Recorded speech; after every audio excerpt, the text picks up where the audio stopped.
पूरी एकजुटता के साथ अगर हम खड़े रहे तो क्या कुछ नहीं कर सकते, कैसे मोजज़े नहीं हम कर सकते हैं, दिखा सकते हैं हम उसकी जिंदा मिसाल। अगर कोई देखना है तो यही तुम्हारा बेटा, तुम्हारा भाई, तुम्हारा दोस्त इम्तियाज जलील, जिस शहर औरंगाबाद से मैं आता हूं, लगातार 22 सालों से लगातार वहां शिवसेना का सांसद चुनकर आता। मुसलमान किसको वोट देते? शिवसेना को नहीं, भाजपा को नहीं, मुसलमान देता वोट किसको? तो सेक्युलर कांग्रेस को देता। जीतकर कौन आता? तो शिवसेना जीतकर आती। जब हम मैदान में उतरे तो यही कांग्रेस वाले, यही राष्ट्रवादी वाले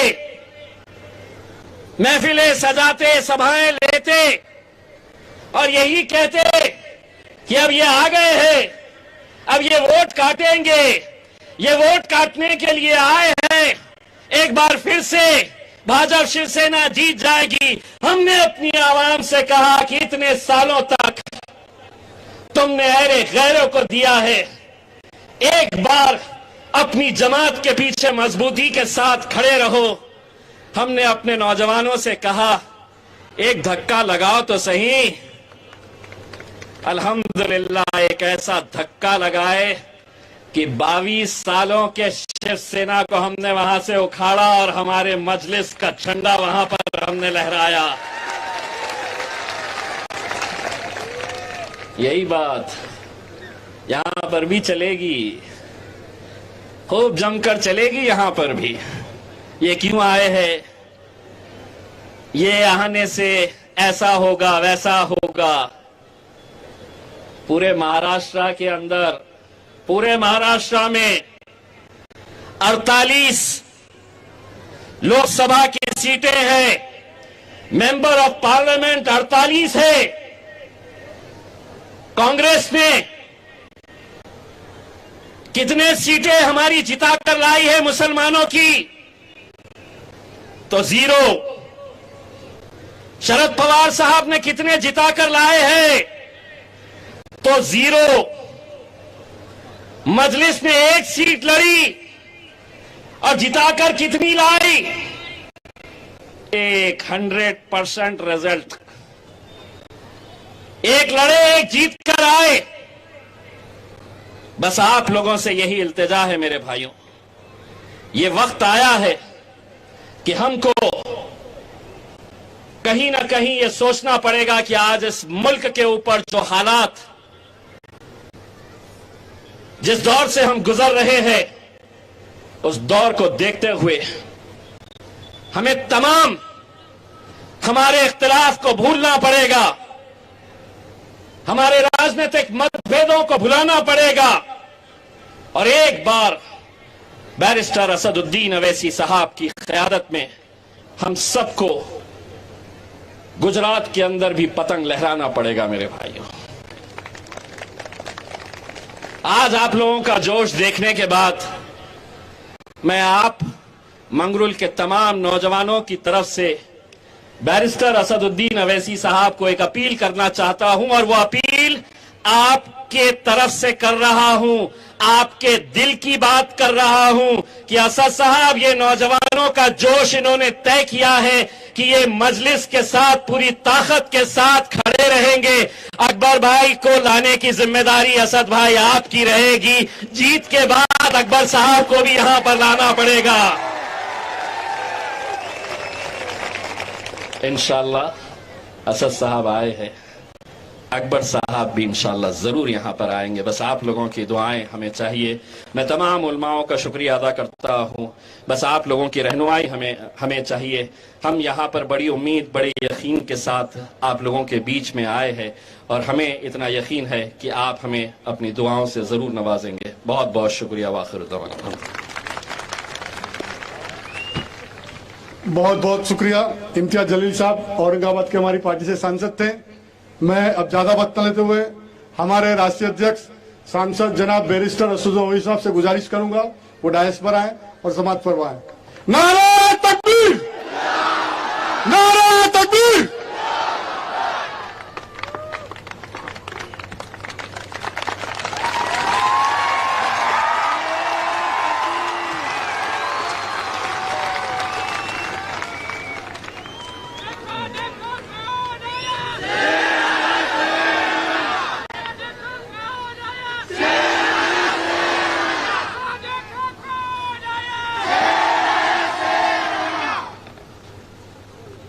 औज़ुबिल्लाहि मिनश्शैतानिर्रजीम बिस्मिल्लाहिर्रहमानिर्रहीम अस्सलामु अलैकुम वरहमतुल्लाहि वबरकातुहू।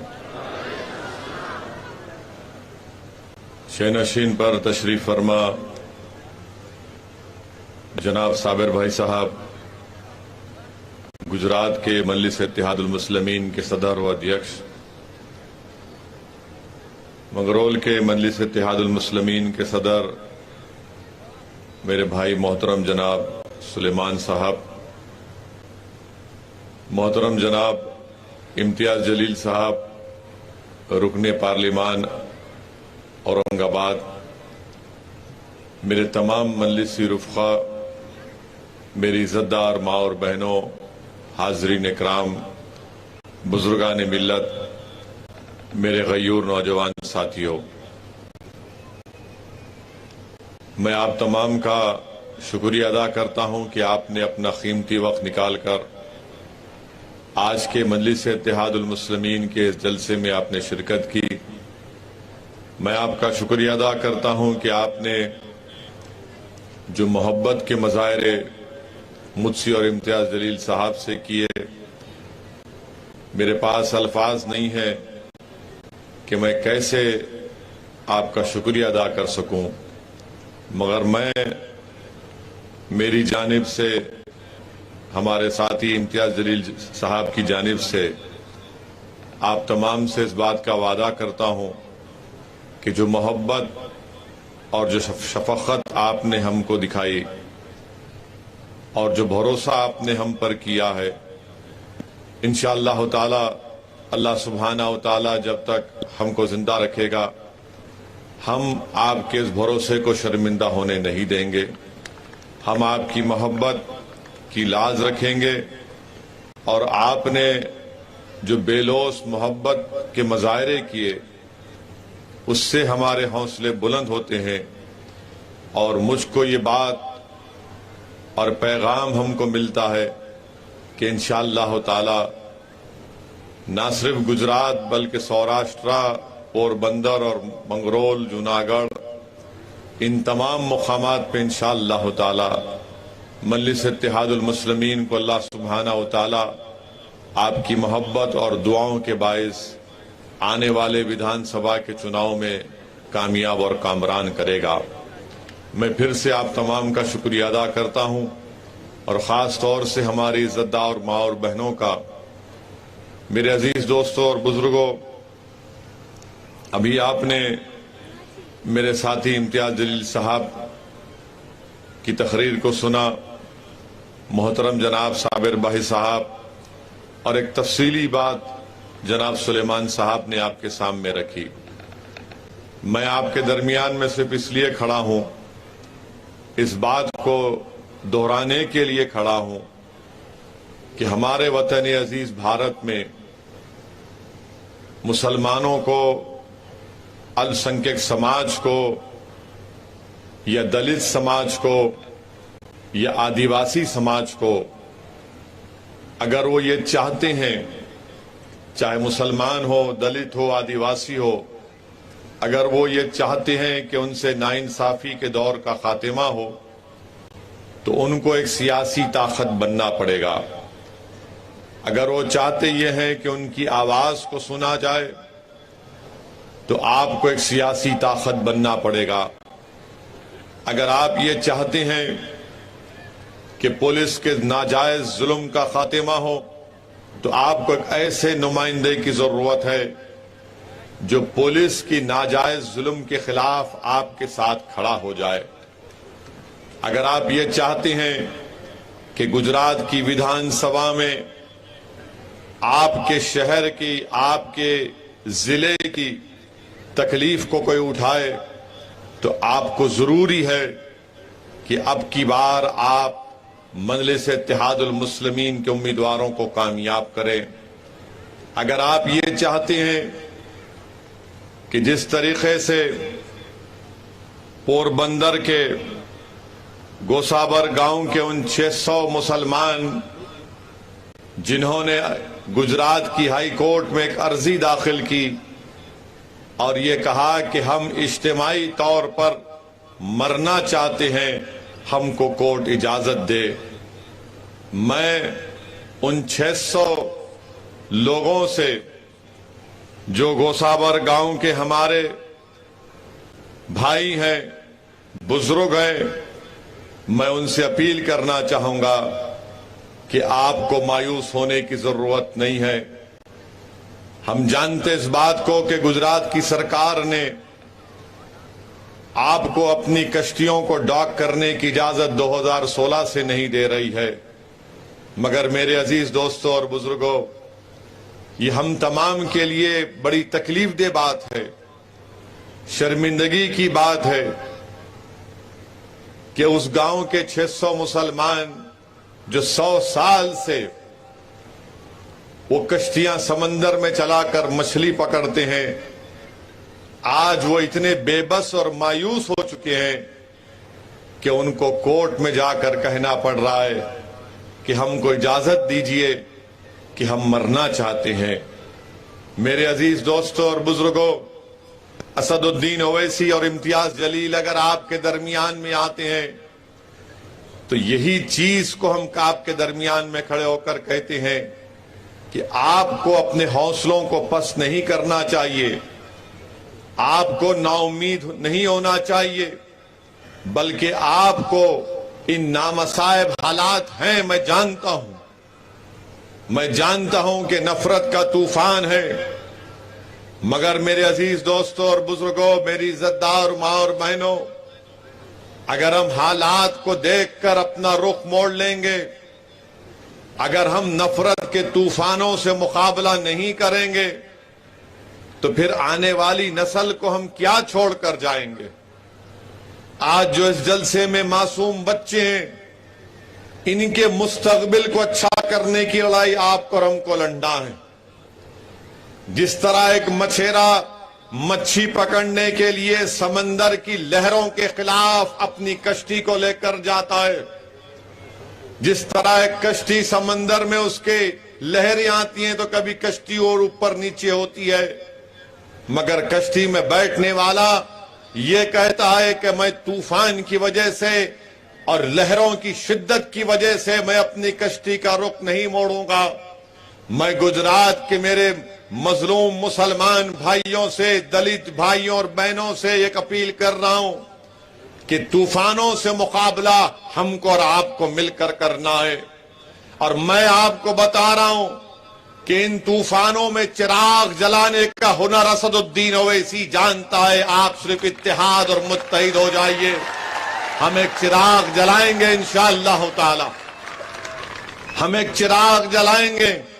वो चिराग की रोशनी सिर्फ मुसलमान के तक नहीं बल्कि हर उस कमजोर तक पहुंचेगी, चाहे वह दलित हो या हमारा हिंदू भाई हो, जो पीड़ित होगा, जो कमजोर होगा, जिस पर जुल्म किया जा रहा है, जिसको दबाया जा रहा है, जिसको कुचला जा रहा है, मजलिस इत्तेहादुल मुस्लिमीन उसके साथ खड़ी रहेगी।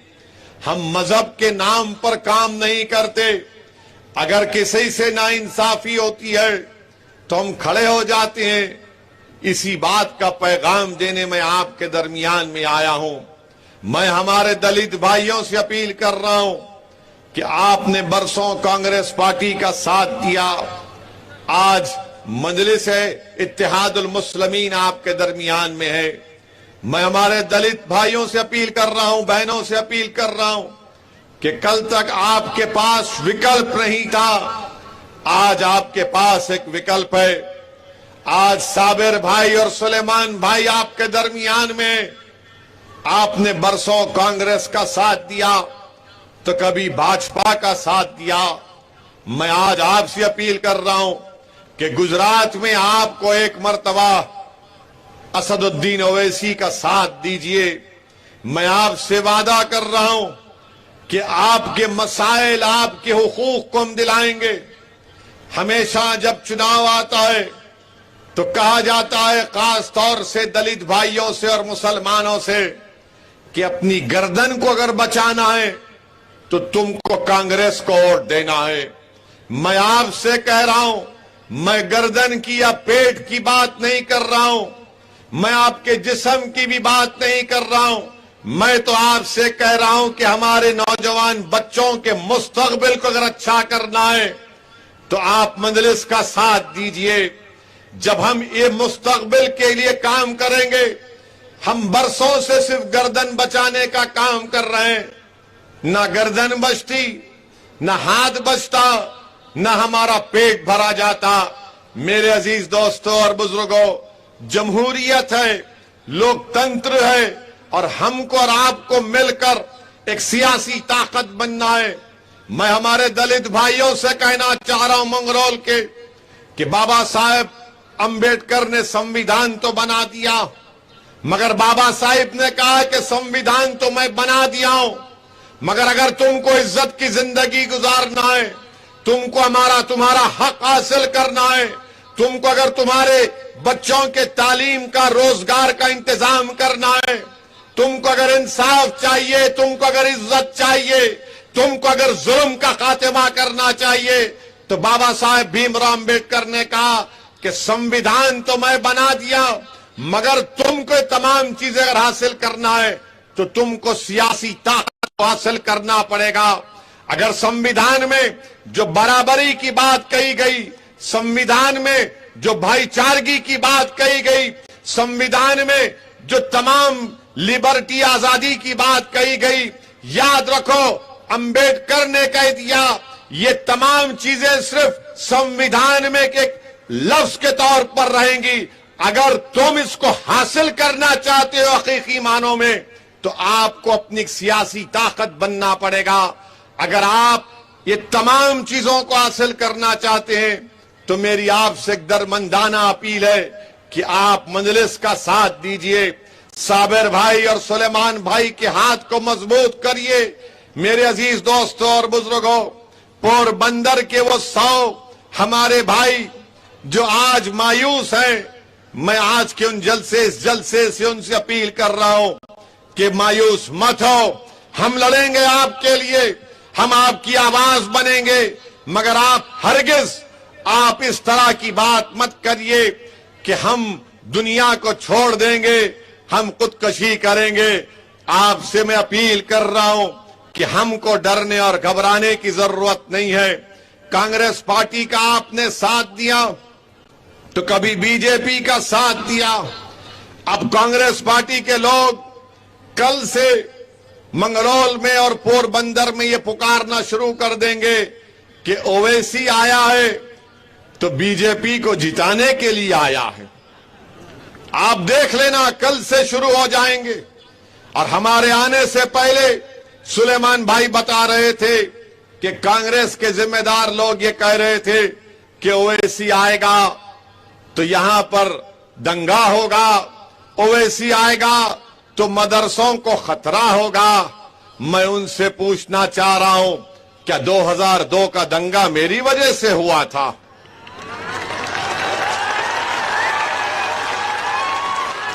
जब कांग्रेस की सरकार थी गुजरात में तो 1969 का दर्दनाक दंगा मेरी वजह से हुआ था।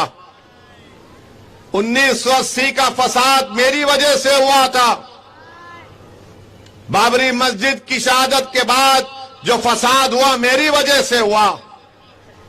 मैं हमारे कांग्रेस के जिम्मेदारों से कहना चाह रहा हूं, इस तरह की बकवास मत करो, सियासी तौर पर मुकाबला करो।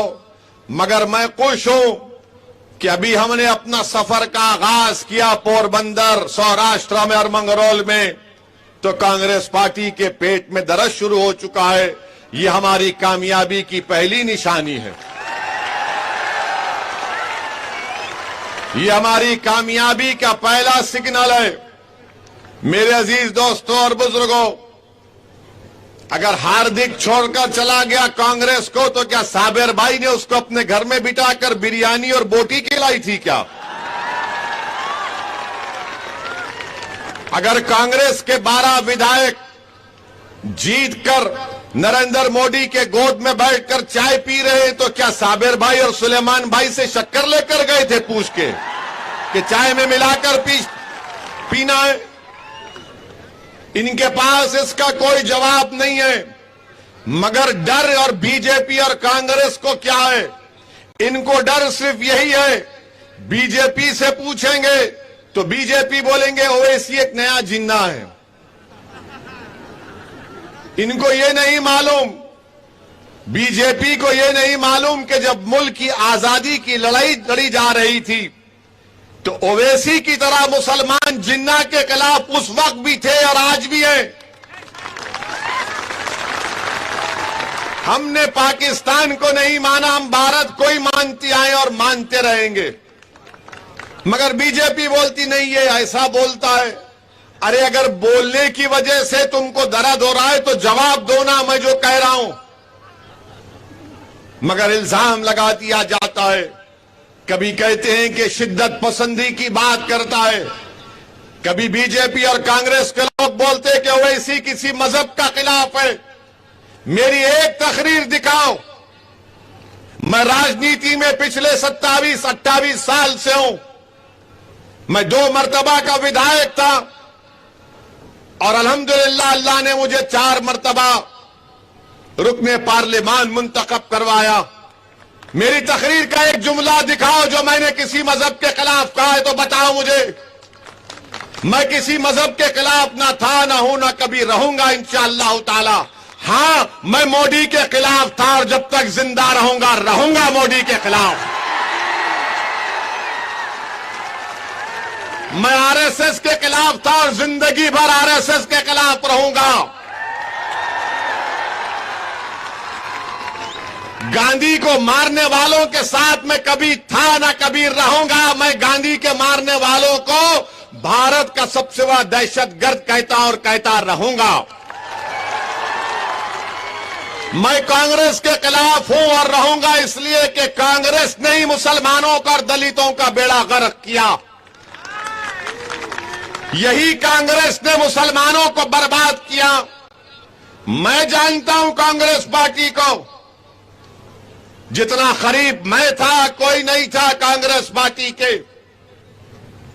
जब आंध्र प्रदेश रियासत थी, बल्कि जब चंद्रबाबू नायडू चीफ मिनिस्टर थे और नायडू ने वाजपेयी हुकूमत की का साथ दिया तो हमने उनके खिलाफ काम शुरू किया था।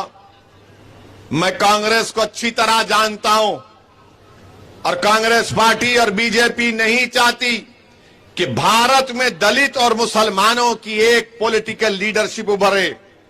ये दोनों पार्टियां ये चाहती है कि इनको डराओ, इनको उलझा कर रख दो इनके मसाइल में, इनको बताओ कि तुम्हारी गर्दन का खतरा है, तुम्हारे फुलां घर का खतरा है। मगर मैं आपसे कह रहा हूं कि आपको डरने और घबराने की जरूरत नहीं है। अगर हम डर डर कर जिंदगी गुजारेंगे तो हम क्या छोड़ के जाएंगे अपने बच्चों के मुस्तकबिल के लिए? बताओ बताओ, कौन उनकी लड़ाई लड़ेगा? तो आज आपको उठकर मुत्तहिद होना पड़ेगा और इत्तेहाद की ताकत और कुव्वत के बलबूते पर हमको अपनी मसाइल को हल करना पड़ेगा। ये जमहूरियत है और जमहूरियत में जब तक आप अपने नुमाइंदों को कामयाब नहीं करेंगे, आपके मसाइल हरगिज हल होने वाले नहीं हैं। मेरी इज्जतदार मां और बहनों, मेरे बुजुर्गों, मैं आपको यह भी बताने आया हूं कि आज हमने अल्हम्दुलिल्लाह मौज़ेज़ उलमा इकराम से हमारी तफसीली मुलाकात हुई। वहां पर हमसे सवाल किया गया कि आज हम गुजरात में 3 मुसलमान एमएलए जीत कर आते हैं तो कल क्या होगा? तो मैंने कहा कल क्या होगा इसकी गारंटी मैं नहीं दे सकता, मुझे इल्म गैब नहीं है, मगर इस बात का तो आपको वादा कर सकता हूं कि 3 जगह साबिर भाई की क़यादत में, सुलेमान भाई की क़यादत में गुजरात की विधानसभा में अगर आप तमाम लोग मुत्तहिद हो जाएंगे तो 3 की जगह हम 10 को जिताकर गुजरात की विधानसभा में भिजाने की ताकत आपके और हमारे पास है। और ये जो 3 जीत कर गए, कभी इनकी जबान पर नाम आया दलितों का, मुसलमानों का, जुल्म का, नाइंसाफी का? ये तो वहां पर जाकर ऐसा बैठते हैं कि जैसा किसी शादी में बैठते हैं कि अब खाना कब खाना है, खाके घर जाएंगे। कभी उठाया मसाइल विधानसभा में, कभी पूछा कि पोरबंदर के ये हमारे मछेरे भाई 2016 से उनकी कश्ती को डाक करने की इजाजत क्यों नहीं दी जा रही है? कभी पूछा कि जिस क्षेत्र से वो विधायक बनते वहां के मसाइल को उठाया? ये जीतते क्यों, मैं बताता हूं आपको। ये आपकी खिदमत करने के लिए नहीं जीतते, ये अपनी अनानियत के लिए, अपनी इनफरादियत के लिए जीतते हैं। अगर कल साबिर भाई की क़यादत में मंदलिस के 8-9 एमएलए जीतेंगे तो ये साबिर भाई की इनफरादियत नहीं कामयाब होगी, ये इज्तिमाई आपकी कामयाबी होगी, हमारी बहनों की कामयाबी होगी, हमारे बच्चों की कामयाबी होगी। ये बात आपको समझने की जरूरत है। मेरे अजीज दोस्तों और बुजुर्गों, मेरी इज्जतदार मां और बहनों, ये बात, ये पैगाम मैं आपको दे रहा हूं। और अल्हम्दुलिल्लाह अहमदाबाद के बल्दिया के इलेक्शन, मुडासा, बरूज और गोधरा के बल्दिया के इलेक्शन में मंजलिस इत्तेहादुल मुस्लिमीन ने जनाब साबिर भाई की क़यादत में हमारे अराकीन बल्दिया को अल्लाह ने कामयाब और कामरान किया। हमारे कामयाबी का सफर तो शुरू हो चुका है। मैं आपसे वादा कर रहा हूं कि विधानसभा के असेंबली के इलेक्शन में भी, इंतखाबात में भी मजलिस इत्तेहादुल मुस्लिमीन अपने उम्मीदवारों को उतारेगी। हम इलेक्शन लड़ेंगे और मुझे यकीन है कि जिस तरह आज आपने मोहब्बत के मुजाहरे किए, जिस तरह आपने आज दुआओं से हमको, आपकी दुआओं से हमको सरफराज किया, हमको दुआएं दी, मुझे यकीन है कि इंशाअल्लाह ताला मंगरौल हो या सौराष्ट्र हो, एक नया सियासी इनकलाब लिखा जाएगा।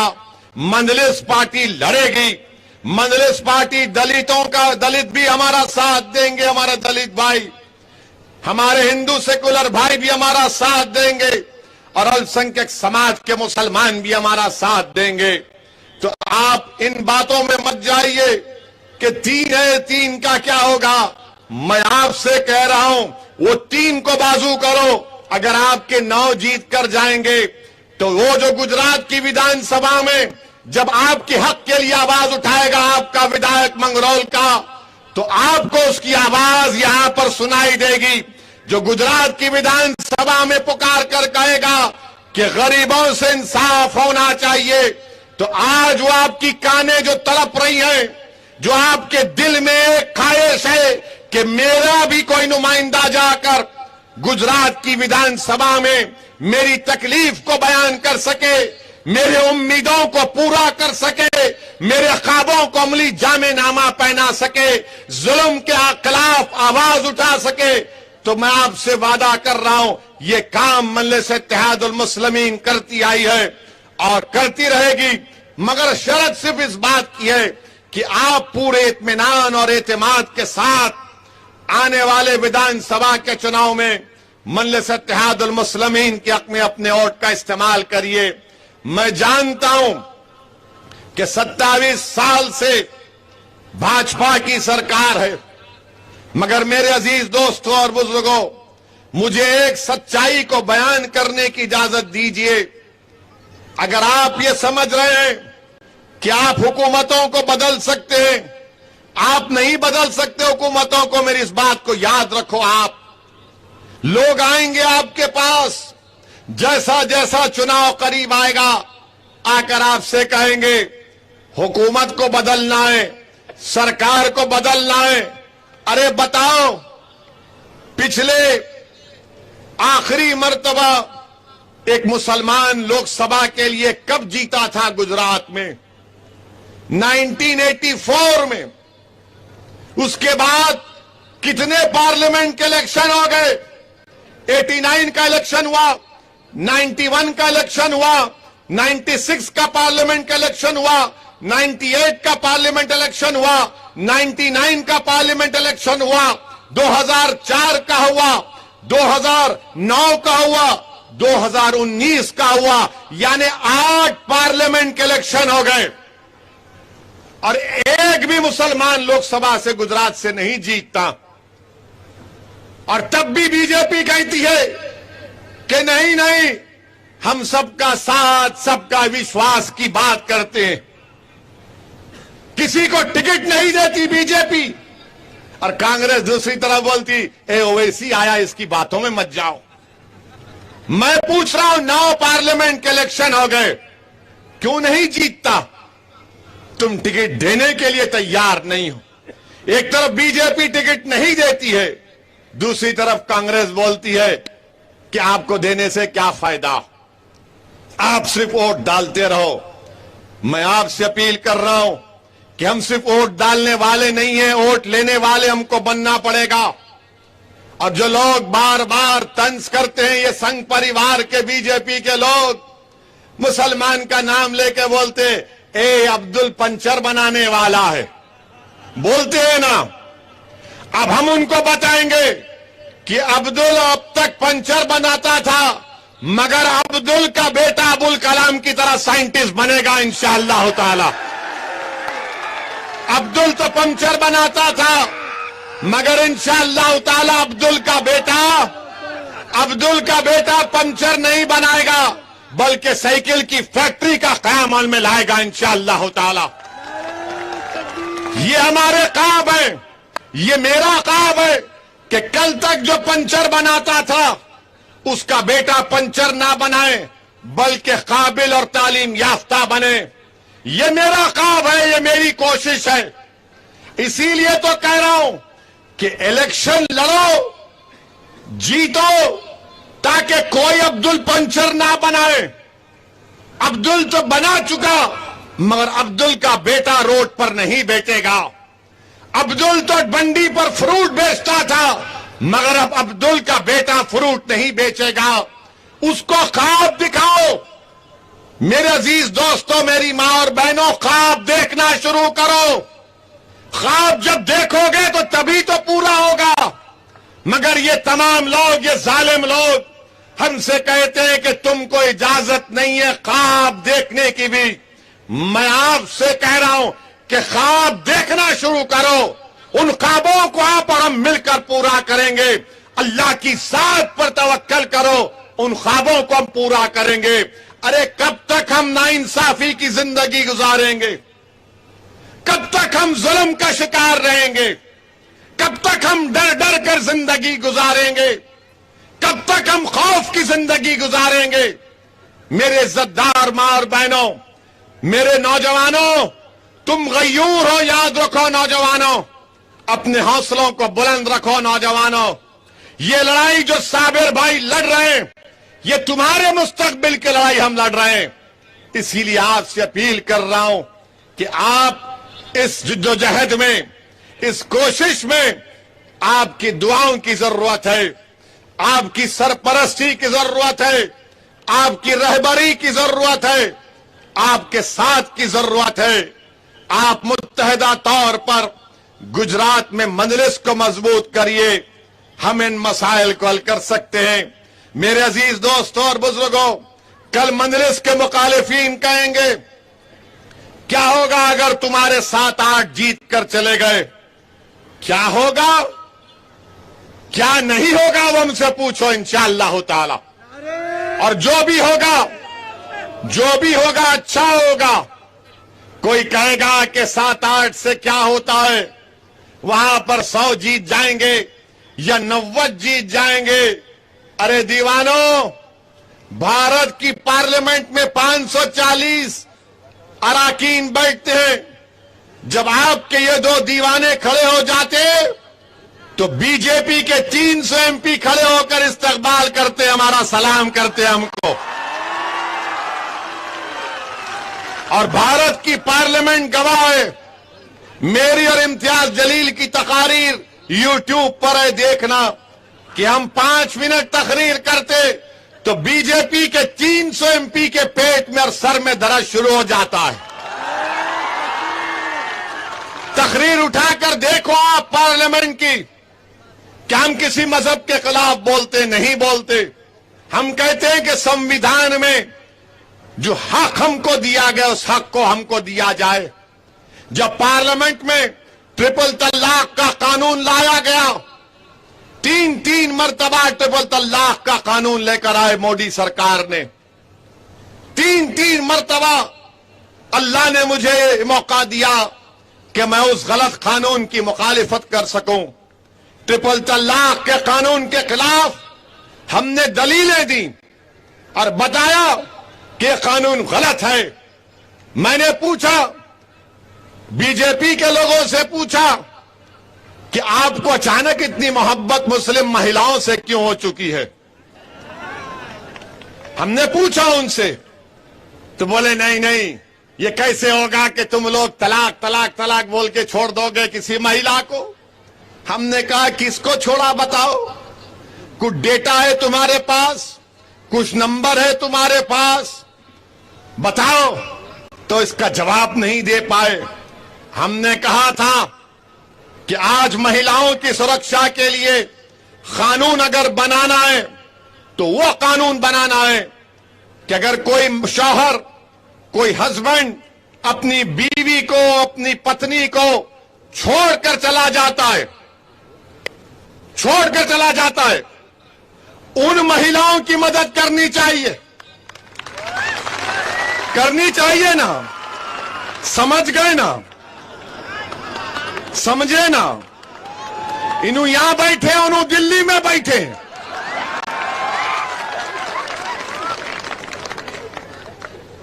नहीं समझे? समझ गए ना?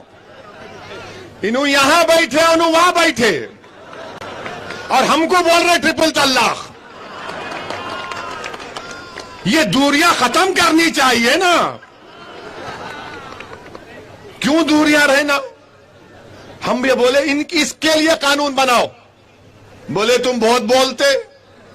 मिला कब कम बोले?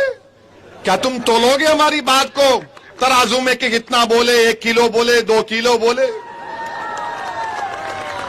वैसे माशाअल्लाह नरेंद्र मोदी के प्रधानमंत्री बनने के बाद महंगाई तो आसमानों को छू रही है। ट्रिपल तलाक के कानून की हमने मुखालिफत की। अब बताइए मोदी जी ने कैसा कानून बनाया कि अगर कोई बेवकूफ किस्म का मुसलमान, मैं तो अहमक कहूंगा उसको, अगर कोई अपनी पत्नी को, अपनी बीवी को ट्रिपल तलाक देता है, उलमाओं ने उसको गुनाह करार दिया है।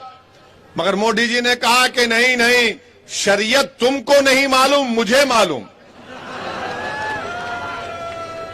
तो नरेंद्र मोदी जी को आज से कहना पड़ेगा फजीलुल्लाह शेख नरेंद्र मोदी।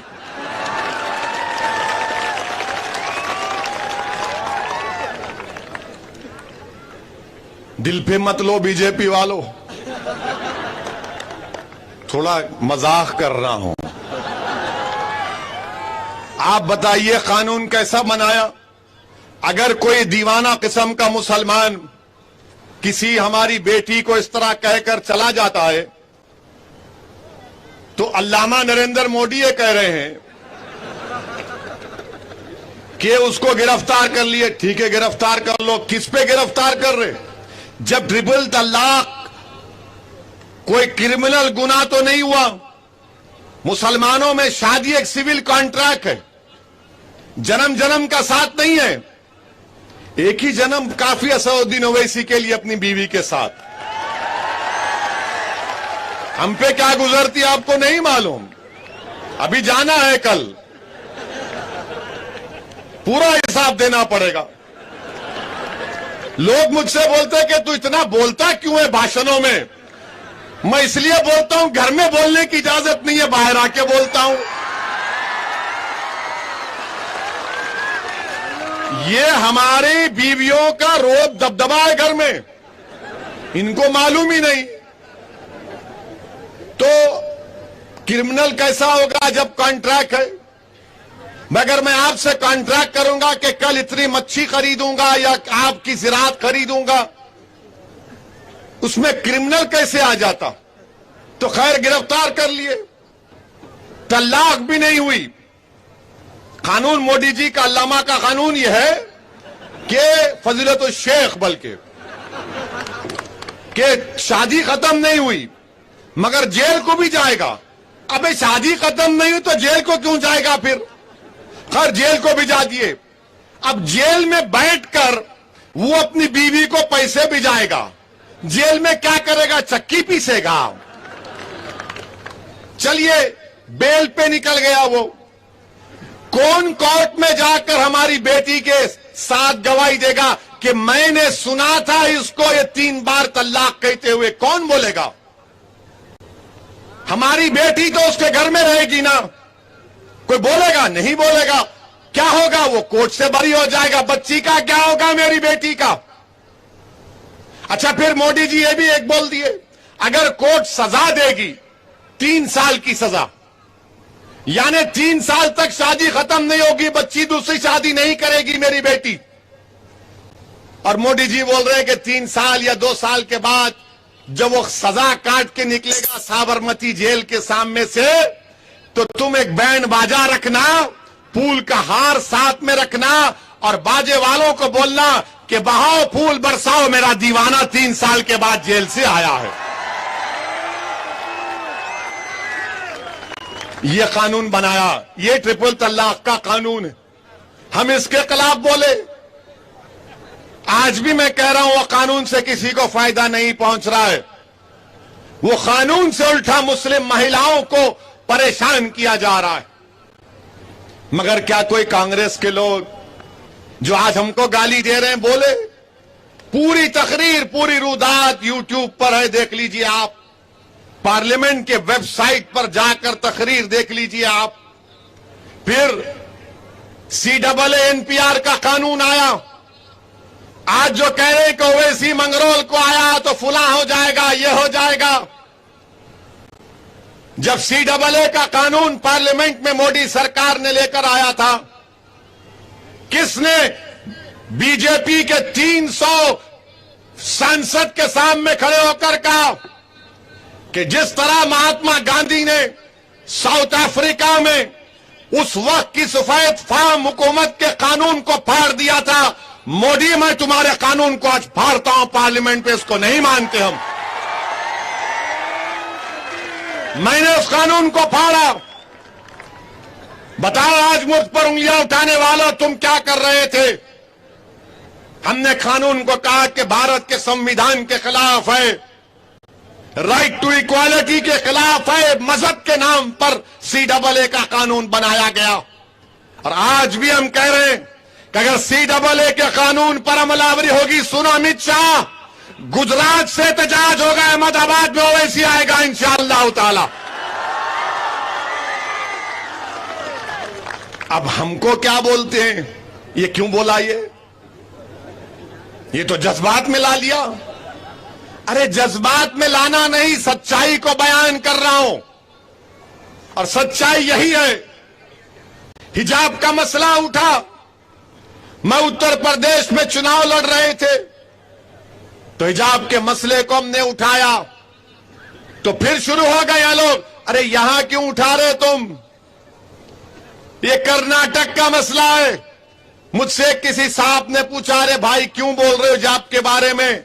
मैंने पूछा उनसे, जनाब ये तो बताइए कि आपके घर में आपके खवातीन हिजाब करती हैं? बोले ये क्या बेहुदा सवाल आप कर रहे हैं। मैंने पूछा बताओ, तो बोले हां बड़ी इज्जत के साथ करती हैं। मैं उन्हीं के लिए कर रहा हूं। बीजेपी हर चीज एक प्रोग्राम और प्लानिंग के तहत करती है। हिजाब का मसला उठाया तो सबको बाद में मालूम हुआ कि बीजेपी का एजेंडा यही है कि हिजाब के नाम पर, यानी बीजेपी RSS ये चाहती है कि हिजाब हम ना पहने। क्यों ना पहने? बोलेंगे नहीं नहीं तो तुम कैसे तरक्की करोगे? मेरे भाई, मैंने कहा आज आपके दरमियान में कह रहा हूं, यमन की आज से 6-7 साल पहले यमन की एक महिला को हिजाब पहनने वाली को नोबेल पीस प्राइज मिला। हिजाब पहनकर उसको नोबेल पीस प्राइज मिला। मगर ये लोग बताए करेंगे मैं क्या पहनूंगा, क्या खाऊंगा, कितनी दाढ़ी छोड़ूंगा या दाढ़ी ना छोड़ूं, सर पर टोपी ना पहनो, कुर्ता पैजामा ना पहनो, तो क्या करेंगे फिर हम। मेरे अजीज दोस्तों और बुजुर्गों, मेरी इज्जतदार मां और बहनों, इसलिए हम आपसे अपील कर रहे हैं कि अगर कोई कहेगा कि नहीं असदुद्दीन ओवैसी बोलता है, मेरी जिंदगी का क्या भरोसा, आपकी जिंदगी का क्या भरोसा। अगर अल्लाह ने मेरा हर एक का टाइम लिख दिया, अल्लाह ने मुझको और आपको एक दिन जमीन की ग़िज़ा बनना है, मगर मेरी कोशिश यही है कि जितनी मोहलत अल्लाह ने मुझे दी इस दुनिया में, मैं अब इस दुनिया को छोड़ने से पहले मैं यही चाहता हूं कि मुझसे ज्यादा नेक, काबिल, मुत्तकी, बहादुर लोग पैदा हो जाए, बेटियां पैदा हो जाए, जो मुझसे ज्यादा गरीब और मजलूम अवाम की आवाज बने और उनकी लड़ाई को जारी रख सके। यही काम कर रहा हूं, यही काम कर रहा हूं, यही मेरी जिंदगी का बहुत बड़ा एक मकसद है। इसीलिए हमने महाराष्ट्र में इम्तियाज जलील आज महाराष्ट्र के दलितों का, मुसलमानों का, मजलूमों का एक नेता बन चुका है। इनको तकलीफ है। बिहार में अख्तरुल ईमान, शाहनवाज, अंजर नईमी, रुकनुद्दीन मुसलमानों की एक आवाज बन चुके हैं। उत्तर प्रदेश में शौकत अली मजलूमों की एक आवाज बनकर उभर रहा है। कर्नाटक में मजलिस लीडरशिप को पैदा कर रही है। हमको यही काम करना है। अगर यही सोचते बैठेंगे कि सेकुलरिज्म का क्या होगा, सेकुलरिज्म क्या है? सेकुलरिज्म एक जनाजा बन चुका है आज की तारीख में, और मुसलमानों से कहा जा रहा है नहीं तुम्हारा काम है जनाजे को उठा के चलो। अरे मैं कब तक उठा के चलूंगा इसको? 60 साल से तो मैं ही उठा रहा हूं इस जनाजे को। अब तुम ले जाओ इस जनाजे को। अब मैं नहीं उठाने वाला है सेकुलरिज्म के जनाजे को। कौन सा सेकुलरिज्म है बताओ? क्या आपने नहीं देखा कि मध्य प्रदेश में एक जैन साहब है, 70 साल का बूढ़ा है, 70 साल का बूढ़ा है, और उसको बीजेपी के एक कॉरपोरेटर का शौहर पति उसको इतना मारता है। क्यों मारता है उसको? कि तू बता तू मुसलमान है नहीं है? वो बूढ़ा कह रहा है कि नहीं, मर मारे जा रहा है, मारे जा रहा है, और जान ले ली उसकी। ये सेकुलरिज्म है कि 70 साल के जैन तबके से ताल्लुक रखने वाले शख्स को मध्य प्रदेश में इसलिए मार दिया गया कि वो मुसलमान नजर आ रहा था। कहां है सेकुलरिज्म? मुझे बताओ। मत दो मुझे इन बातों की दुहाई। हकीकत को मैं जानता हूं, और हकीकत यही है कि सेंधवा में, खरगोन में घरों को तोड़ दिया गया। दिल्ली देश की राजधानी है, गरीबों के घरों को तोड़ दिया गया बगैर नोटिस के। तो कोई नहीं गया उन बहते हुए आंसुओं को पोंछने के लिए, उन गरीबों को हिम्मत दिलाने के लिए। मैं हैदराबाद में था तो जब बुलडोजर दिल्ली में आए तो किसी ने फोन किया, क्या ओवैसी तुम नहीं आओगे? मैंने कहा आ रहा हूं। रात में गया, उसी मस्जिद में जाकर, रमजान थी तो रमजान में रोजा रास्ते में हमने खोला। दिल्ली के हमारे प्रदेश के अध्यक्ष कलीम हफीज के साथ उस मस्जिद में जाकर, जिसकी दीवार और गेट को तोड़ा गया था, वहां पर मैंने नमाज मगरिब अदा की। कौन जाएगा फिर? याद रखिए, आपको नेता बनना है। मैं यहां पर आया हूं तो आपको लीडर और नेता और कायद बनाने के लिए आया हूं, और अल्लाह बनाएगा, मैं कोशिश करूंगा सिर्फ इंशाअल्लाह ताला। आपको नेता बनना है, आप बन सकते, याद रखो मेरी बात को। और हमको इल्जाम लगाया जाता है कि मजलिस और ओवैसी क्यों ज्ञान वापी के मसले को उठाया है। मैं नौजवानों से कह रहा हूं, जो आज 20-22 साल के नौजवान हैं, मैं तुमको कह रहा हूं नौजवानों, बाबरी मस्जिद को याद रखो। बाबरी मस्जिद को हमसे छीन लिया गया, उसी तरीके से कोशिशें की जा रही हैं कि ज्ञानवापी को भी छीन लिया जाए, मथुरा की ईदगाह को भी छीन लिया जाए, लखनऊ की टीली वाली मस्जिद को छीन लिया जाए, मुंबई की हाजी अली दरगाह, ख्वाजा अजमेरी का आस्थाना, ये सब हो रहा है।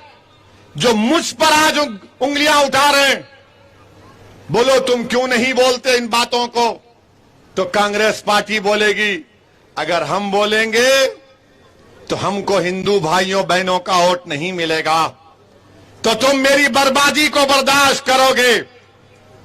मेरे मस्जिद के तकद्दुस को पामाल किया जा रहा है, तुम कुछ नहीं बोलोगे। मेरी बेइज्जती की जा रही है, तुम कुछ नहीं बोलोगे। मगर जब चुनाव आएगा तो मुसलमानों से कहा जाएगा सेकुलरिज्म के नाम पर वोट दे दो, डराया जाएगा। मगर हम बीजेपी से भी कहना चाह रहे हैं, आरएसएस से भी कहना चाह रहे हैं, हम एक बाबरी मस्जिद को खो चुके हैं, अब दूसरी मस्जिद को हरगिज नहीं खोने देंगे इंशाअल्लाह ताला। हम नहीं खोएंगे, क्योंकि पार्लियामेंट का कानून है कि जो 15 अगस्त 47 को जो मंदिर मस्जिद थी वही रहेगी। और देश के प्रधानमंत्री को भी हम बता रहे हैं, मोदी जी 91 के कानून को मानिए और आपके इन लोगों से कहिए जो कोर्ट को जा रहे हैं उनका इख्तियार जरूर है, मगर देश का माहौल अगर कोई खराब कर रहा है तो आप ही की आइडियोलॉजी के लोग दौड़ दौड़ कर रहे हैं। अब तो हद ही हो गई कि हलाल पर, हलाल गोश्त पर मुसलमानों को के ताल्लुक से कहा गया कि हलाल गोश्त खतरा, हिजाब खतरा, दाढ़ी खतरा, टोपी खतरा, पैजामा खतरा, ट्रिपल तलाक गलत, मस्जिद गलत, अज़ान से खतरा। अब टीवी के चैनल पर बीजेपी के लोग बैठकर अल्लाह के रसूल सल्लल्लाहु अलैहि वसल्लम की शान में गुस्ताखी कर रहे हैं। आप बताइए कि एक टीवी चैनल पर बैठकर रसूलुल्लाह सल्लल्लाहु अलैहि वसल्लम के बारे में अनाप शनाप बकना, बेहुदे किस्म के अल्फाज को इस्तेमाल करना हमारी उम्मत की मां के बारे में, इस पर भी कोई नहीं कहेगा। जो आज मेरी मंगरोल के आने पर उंगलियां उठा रहे हैं, बोलो ना, कांग्रेस को कुछ बोले, कुछ तो बोलो। तो नहीं बोलेंगे, मगर ये अल्लाह का करम है कि अल्लाह के रसूल सल्लल्लाहु अलैहि वसल्लम के खिलाफ किसी ने नाप शनाप बका, तो अल्लाह का लाख लाख करम है कि अल्लाह ने इस गुनाहगार को मौका दिया कि मैं आका की शान में अगर कोई बोलता है तो उसके खिलाफ बोल रहा हूं। और यही मेरे लिए, मुझे यकीन है कि मैंने जो चंद अल्फाज अपनी गुनाहगार जबान से अदा किए, मुझे यकीन है कि अल्लाह इसको कबूल करेगा। मेरे अजीज दोस्तों और बुजुर्गों, और हम मोदी जी से ये बताना चाह रहे हैं कि मोदी जी, आपने पार्लियामेंट में कहा था कि 1200 साल की गुलामी के बाद आज सत्ता मिली है। मोदी जी, ये आपको हिस्ट्री कौन सिखाता है? 1200 साल की गुलामी, अशोका का दौर क्या था मोदी जी आपके लिए? मोदी जी ये भी तो बता दीजिए कि अशोका का जो पोता था उसको किसने मारा था? और आरएसएस वालों ये बता दो, ये पुष्यमित्रा संघा आपका क्या रिश्तेदार था जिसने बौद्ध मजहब के तमाम 30,000 इमारतों को निस्तो नाबूद कर दिया? मोदी जी, भारत की तारीख 1200 साल की गुलामी नहीं, भारत की गुलामी अंग्रेजों की 200 साल की थी। और भारत की तारीख शुरू होती 65,000 साल पहले। मैंने कल मुंबई में कहा तो दिन भर आरएसएस वालों को, जो जिंदगी भर चड्डी पहनकर 90 साल के बाद पैंट पहन रहे हैं, इनको अब तकलीफ हो रही है। अब बोल रही है कहां से लाया ये? अरे कहां से लाया नहीं था, शाम में तुम पढ़ते नहीं हो। 65,000 साल पहले भारत माने ये जो बर्रे सगीर का इलाका है, 65,000 साल पहले यहां पर अफ्रीका से लोग आए थे। बीजेपी आरएसएस क्या बोलती? ये मुगल आए थे, मुसलमान आए थे, आक्रमण करे, फुला करे, इबादतगाह को तोड़े। 65,000 साल पहले अफ्रीका से लोग आए थे और उसके बाद भारत में जो लोग आए कहां से आए? 65,000 साल पहले अफ्रीका से आए और फिर 45,000 साल पहले वस्ती एशिया से आए, सेंट्रल एशिया से। फिर उसके बाद 30,000 साल पहले ईस्ट एशिया से आए थे और चौथी मर्तबा आए थे सेंट्रल एशिया से। तो आरएसएस वालों सुनो मेरी बात को गौर से, तुमको रात में नींद नहीं आएगी। ये जो सेंट्रल एशिया से आए थे इनको आर्यन बोलते। तो गुजरात में अगर कोई पक्का भारतीय है, जो पहला अगर कोई गुजराती है गुजरात में, वो आदिवासी है। मोदी साहब या वो साबिर भाई भी नहीं है, समझे ना? आदिवासी पहले है, फिर द्रविडियन है, उसके बाद हम सब हैं। तो ये लोग नहीं बोलेंगे मेरे साली मुगल मुगल। अरे तारीख पहले की भी है ना। और दलित भाई जानते हैं कि बीजेपी आरएसएस बोलती है कि मुसलमानों की वजह से ये अनटचेबिलिटी, छूत अछूत शुरू हुआ नहीं।